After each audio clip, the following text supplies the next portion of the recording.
Hello, ladies and gentlemen. Once again, reaching you from New York City. Today, I just want to discuss a short topic, but which is very important for you to know, because not being aware of this issue can cause lasting damage to whoever falls victim to your ignorance about this topic. It is called fainting and dizziness. Something struck me to treat this topic more like an ad hoc thing. I wasn't planning to do this, but I saw a video where somebody was feeling dizzy and people were helping to prod the person up in Nigeria. And I was like, oh my God, they might cause a damage to this person's brain. It has made things, nature is godly. I'm a scientist, but I'm godly too, and I appreciate nature. So when you are dizzy, it is your brain telling you most times that it's not getting enough oxygen and nutrients to survive. Other cases, which is like the spinning dizziness that is due to imbalance in the ear fluid that you get in like seasicknesses, traveling and all that, then that doesn't really involve the brain. But every other, aspect of dizziness sort of involves the brain. Even if it's due to your heart not pumping much, the final pathway is that the brain is not getting enough. And I want to tell you how dangerous it is if somebody is syncopizing. Oh, I didn't tell you. Syncope is the medical term for fainting. If somebody is syncopizing and you go and hold the person and prop the person up, it takes only 3 minutes for the brain that lacks oxygen and nutrients to die. And you know what else I want you to know? Every organ in the body can regenerate, except a fully formed nervous system. When you see people, they get involved in motor accidents, maybe with spinal injury, and then get paralyzed, they have to be in wheelchair. But if you cut your hair, it will grow. Yeah, because I cut mine. You cut your nails, it will grow back. You have a skin ulcer, wound, it will heal up. Almost everything. But the nervous system does not really regenerate after it has been formed. I think after the age of 6 years or something. That is why any injury to that zone is permanent. So we should take this topic seriously. Please do not hold up anybody who is dizzy. The only thing you can do is help that person to lay down flat gently so that the person doesn't fall in the process and hit his or her head and have another injury. Understand? Because the body works like maybe a hydrostatic machine. The pressure at every point in your body on the same level is the same. So the heart is in the chest, where I am, almost where I'm touching, right? So that's its level. Anything below the heart receives blood almost passively, although the heart pumps to every part of the body. It takes more pressure, more power to pump up to the brain, which is higher than the heart, than to pump down to the legs. It's akin to people who live in, skyscrapers, right? The people in the ground floor will have their showers flowing voluminously compared to the people that live in the 10th floor or something. Because as you go against gravity, the pressure, starts to dissipate, the hydrostatic pressure, so that there's less pressure up there and you have scanty, trickling of water compared to the people that are downstairs. So it's just the same thing. Everything at the heart level will receive more blood with less force than the brain. The brain is actually the highest. So when you feel dizzy, it's the brain telling you, I'm not getting oxygen and nutrients. Okay? And if that situation persists, for more than 3 minutes, the brain can die permanently and that person will become a vegetable. Yeah, maybe. It's a small topic, but it's very important. So, when somebody tells you I'm feeling dizzy, the first thing you need to do is get that person to lay down flat. When they do, then the brain and the heart will be at the same hydrostatic level. Even if they are anemic, maybe they were losing blood, or they are, doing vasovagal syncope where, there's really nothing wrong, just maybe the sight of blood. You've seen people, if they take blood from them, they faint and start sweating and, if it's over here, they turn pale, and all that. And dizzy. Just the treatment is to lay the person flat down. Or if you don't have a clean place for the person to lay, you just get them to double over so that their head will be also at the same level with the brain, with the heart, and blood will flow passively to them. So, fainting or syncope could be protective. In fact, most times, it's protective. It's your body it's your whole architecture trying to protect you from shortage of blood or nutrients and oxygen, mostly oxygen, to the brain. So when you hold up this person, like they do, even times pouring water, you're going to pour water on this person. Have you ever been in a shower yourself and you put your face inside the shower with water running for 3 minutes? You asphyxiate. Yes. So I don't even get this system where anything that happens to somebody in Nigeria, they start pouring water. Don't do it. This is looking for oxygen. And the next is pouring this torrent of water on the person and suffocating the person the more. I don't know where they got that practice, but I was going to treat it as a separate topic, but since it has come in here, let's take it here. Please, that practice is anachronistic as archaic as it can be, and it is, would I say, not beneficial. It is actually harmful to pour water on somebody who is fainting or who. In fact, it's just a knee-jerk reaction in Nigeria to any malady. Somebody faints, somebody's having seizure, pour water. Please stop with that already. Okay? Because air does not penetrate through water. So if you're pouring torrents of water on that person, the person will be gasping the more, trying to look for where he can get oxygen. The little oxygen all of you are competing with him or her for. What you should do, only few people should be around that person so that there's no oxygen to go around. Don't pour any water on anybody, right? And then, that person who is fainting needs to lay flat so that the heart, most times the fainting, if it is structural, could be because you are dehydrated.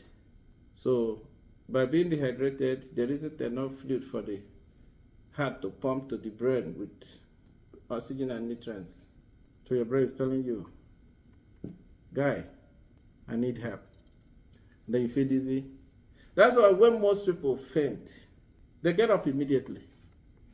And they start looking around like a fish out of water. I say, what happened? For some of them, we even deny fainting. What is the mechanism there? So something happened. You didn't get oxygen and nutrients to the brain. So you felt dizzy. So dizzy that you fell. But immediately you fell, you lay flat. And blood, oxygen, nutrients will passively flow to your brain. Even if the heart is not pumping much. Let's say it was a cardiogenic issue.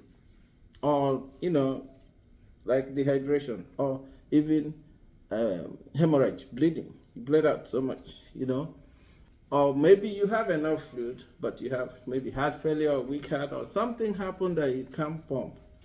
But once you lay flat down, the circulating blood will flow passively to your brain. And it flows to the brain preferentially. Nature made it that way. And then you get oxygen, you get nutrients, your brain metabolizes, you get oxygen. Guys, what happened here? They're telling you fainted. You said, me? No, I didn't faint. Unless it keeps happening recurrent, then you find out, oh, maybe you were dehydrated, you need fluid, or you need, So this lecture is just to tell you that if somebody is falling, feeling dizzy, your job is not to bring hefty guys and hold the person up. Because when you hold that person up, the heart is still at a lower level, hydrostatically, to the brain. And the heart is the pump. It's like the sumo, right? You have, the heart is still, is a pumping, so it doesn't have enough to pump to the brain. And the brain is not metabolizing oxygen and nutrients. And this brain is going to die in 3 minutes if that continues. So you might be holding that person up, only to find out that 5 minutes later, that person does not recognize anybody for the rest of his or her life. That person starts talking, in strange manner. What they call jargon in Nigeria, you start talking jargon. But I know, those of you who know me know that, using jargon like that is a misnomer. So, this short topic is just to tell you that fainting is a protective mechanism by the body to protect your brain. Okay? And you should not counter it. The only thing you can do is to help that person to gently go down. It's better that the person falls into a little puddle, dirty, even like cow manure or anything like and save the brain than you hold the person up and destroy the brain. The only thing you should do, because some people might faint so quickly that they hit their head on stone or something and then have head bleeding, and then that's even more deleterious. So your job is to gently let that person down. So that then if it's something that is that is persistent, let's say that person is dehydrated, he was having diarrhea, vomiting, he didn't eat well, or that person was bleeding, then you have to, before that person gets up, you have to do something to counter the causative factor. If he's dehydrated, he needs to get IV fluids. If he's bleeding, hemorrhage, that person might need blood transfusion. If it's cardiogenic, the heart is not pumping well, of course. I mean, there are layers, of health care that you have to seek. But you, as a layman, seeing somebody that is fainting, help that person go down gently and tell them to lay down. You might just have been vasovagal. They saw an unsightly thing like blood. You drop blood on some people, you give some people injection, and they just crap out. They faint. It's not about how big. They could be gigantic and 7 feet tall and all that, and then little needle will be hard, the mighty falling. While a little small, minute person will come and take it like a champ. So nobody can predict that. So it has nothing to do with how much of a behemoth you are. It's vasovagal. Could be, vasovagal could happen to anybody. So get that person to lay flat. And please don't bring that water near that person. Don't pour water on anybody that is fainting or even anything else that is sick. Pouring torrents of water will deprive them of more oxygen, the oxygen they need. And of course, all this crowd will be all around these days. I mean, because of broadband availability, most people will be taking videos, and instead of helping, that is just sick. Anyway, I wanted to and then, of course, if somebody is dehydrated to the point of dizzy when they get up, that's why, in my clinic, there's something called orthostatic changes. You take orthostatic. We check the blood pressure and pulse with the person laying down for 3 minutes, and then they get up, they sit with their foot hanging off the floor for 3 minutes at least, and we check blood pressure and pulse again, and then we get them to stand if they can. Most people can't stand. If they can't stand, that is positive already. They're dizzy.